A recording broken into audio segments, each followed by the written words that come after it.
What's up guys, it's me Jeremy. Patch 5.16 was one of the biggest patches League of Legends has ever seen, and amongst all of the crazy changes, there's a lot of indirect changes that take place that aren't so obvious when first looking at the notes. Although a lot of champions were directly buffed in this patch, especially bruisers, a lot of other champions were buffed based on the meta shifts that are going to occur. Let's get started. The first group of champions who received an indirect buff are the AD assassins and duelists. With the armor items being nerfed across the board, as well as the new Hydra, AD assassins can be a bit tankier but end up doing just about the same amount of damage overall due to the armor item nerfs. And since these assassins are not reliant on crit damage, the randomness change doesn't really hurt them at all either. These assassins are going to have a lot more kill pressure, as I think we will see them evolve into somewhat of a hyper-mobile bruiser playstyle that is going to be really hard to kite out and outplay due to the added tankiness those assassins will now have. The next group of champions that gets kind of a hidden buff is utility mages, specifically utility mages that do well against assassins. Think champions like Lulu and Orianna and some other picks as well. These mages do really well versus assassins, but more importantly they do a really good job of shutting down bruisers.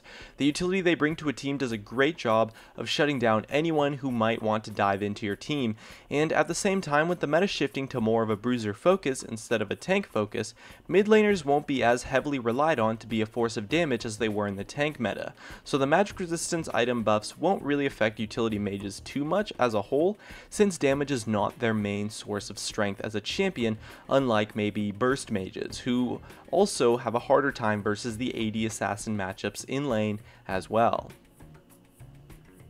In addition, another group of champions who got buffed is AD carries who do not rely on critical strikes. Kalista especially, as well as Corki and Ezreal come to mind, and in general we might just see some critless builds become meta entirely. The armor items were nerfed, so that means AD carries will definitely do more damage since the tanks will be less tanky, but the new Randuin's Omen reducing damage from crits by 10% is a pretty big deal for auto attack reliant AD carries, and so champions who can still excel in the AD carry role without having to build crit chance will do really well on this patch, since that Randuin's change will not affect them at all, and so they'll definitely be doing much more damage in the late game. As well, Blade of the Rune King is probably going to become a popular item because the new Warmogs is likely going to be quite popular due to the pretty crazy health regen passive, so look for builds with Blade of the Rune King on AD carries to become powerful. And the last champion I could come up with that will very likely receive an indirect buff is Soraka. Soraka works really well with bruisers since she helps them a ton by being able to pump out some massive heals. She's not that great in a tank meta since you can't really play team comps with 3 tanks or so because your team will have almost no damage if you do that.